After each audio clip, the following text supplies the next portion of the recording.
आज शादी की सालगिरह पर कमलेश जी ने बाहर डिनर करने के लिए कहा।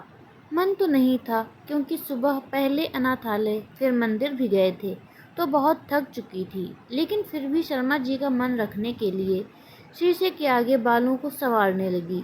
बालों को संवारते संवारते अपने अतीत के पन्नों पर खो गई। अपने माता पिता की सबसे बड़ी संतान मैं जैसे ही सरकारी स्कूल में अध्यापिका बनी, मेरे लिए रिश्तों की कतारें लग गई थीं, जिनमें से एक कमलेश जी का रिश्ता मेरे लिए आया। कमलेश जी सरकारी बैंक में ऑफिसर के पद पर कार्यरत थे। पहली मुलाकात में हम दोनों एक दूसरे को भा गए थे। मेरे माता पिता ने कमलेश जी को सुयोग्य वर मानकर मेरी शादी कमलेश जी से तय कर दी। बड़े धूमधाम से विवाह के सारे संस्कार हुए। मैं विदा होकर ससुराल आ गई। ससुराल में सभी बहुत अच्छे थे। सास, ससुर, देवर और एक ननद, सभी का व्यवहार मेरे लिए बहुत अच्छा था। शादी के 3 साल तक हम दोनों ने बच्चे के बारे में सोचा ही नहीं।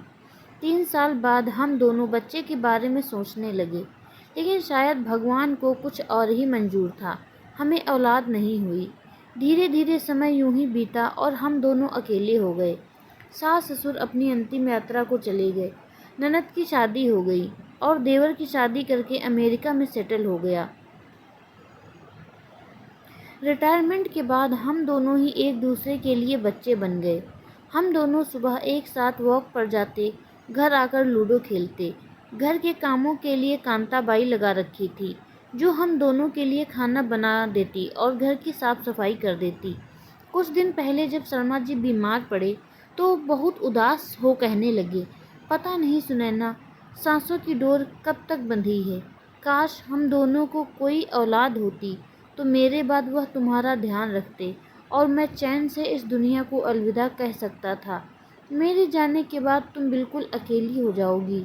कौन तुम्हारा ध्यान रखेगा? मैंने अपनी उंगली उनके मुंह पर रखी। ऐसा क्यों बोल रहे हैं आप? आप जल्दी ठीक हो जाएंगे।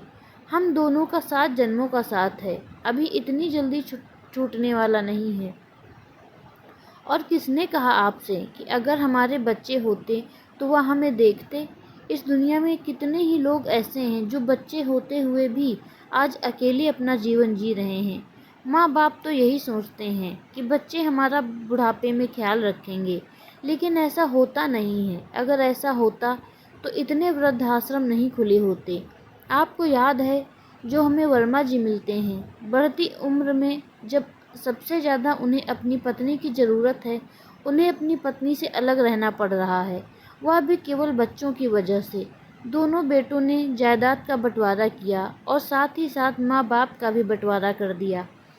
योगेश जी, यादें आपको जिन्होंने बच्चों के लिए अपनी सारी संपत्ति बेच दिया और आज बच्चे विदेश में हैं और वो उनकी पत्नी यहाँ अकेले अपना जीवन काट रहे हैं।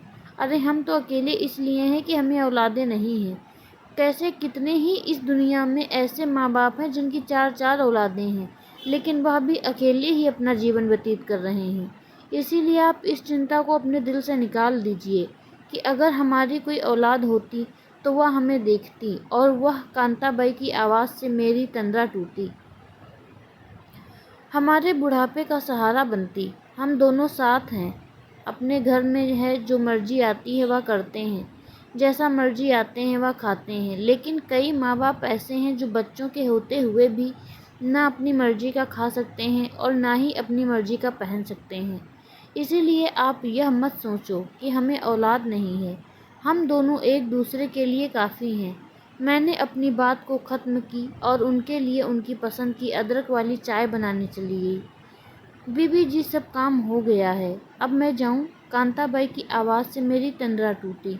हाँ कांता, अपने बच्चों के लिए फ्रूट, मिठाइयाँ और यह कपड़े भी लेती जा।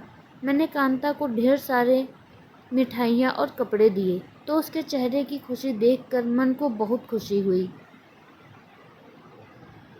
आपको यह कहानी कैसी लगी हमें कमेंट करके ज़रूर बताएं। मिलते हैं अपनी अगली कहानी में, तब तक के लिए धन्यवाद। कहानी पसंद आई हो तो लाइक शेयर सब्सक्राइब ज़रूर करें।